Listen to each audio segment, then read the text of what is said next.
హరి, విష్ణువు హరిస్తాడు ఖచ్చితంగా. హరిస్తుంటే సంపదలు అరిగిపోతుంటే అయ్యి బాబాయ్ ఈ పూజ మొదలెట్టాక ఏమిటో పోతున్నాయి అనకూడదమ్మా.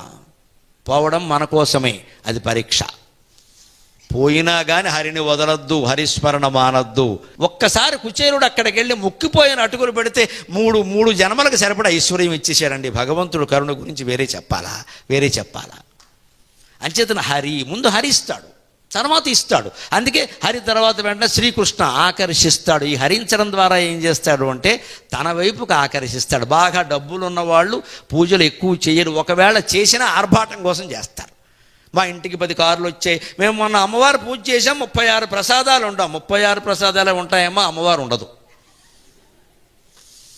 మా ఇంటికి ఇంతమంది వచ్చారు, ఫలానా ఆయన భార్య కార్లు వేసుకొచ్చారు. పెద్ద సమస్య కాదు. ఈ గొప్పలు చెప్పుకోవడానికి ఈవిడ మళ్ళీ ఇంకొక ఆవిడ ఆదర్శంగా ఆవిడ 72 ప్రసాదాలు వండుతుంది అక్కడ. ఎందుకంటే గొప్పకి, ఎందుకంటే ఈవిడ పరువు పెరిగిపోయింది వీధిలో, ఇప్పుడు ఆవిడ పరువు పెరగాలి. ఇద్దరికీ లలితాదేవి అక్కర్లా, ఏదో ప్రసాదాలు కావాలి.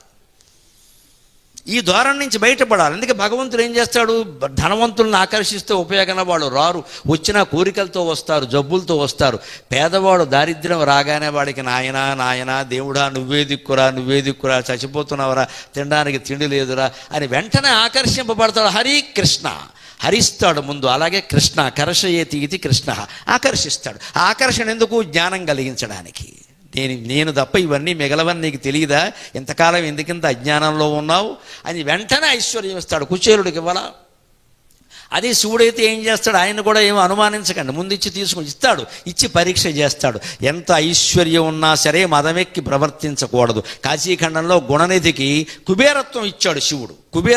కుబేరుడైపోయాడు వాడు, కానీ ఇష్టం వచ్చినట్టు ప్రవర్తించాడు. పార్వతీదేవిని చూడగానే ఎవరో గుర్తుపట్టలేక ఆవిడ చనువుగా శివుడు భుజం మీద చెయ్యేస్తే వీడికి అనిపించింది, ఈవిడెవరో 16 ఏళ్ల అమ్మాయి నాకంటే చనువుగా శివుడు భుజం మీద చెయ్యేస్తోంది, శివుడు కూడా ఎలా ఉంటే ఎలాగా అని అనుమానించేశాడు శివుణ్ణి.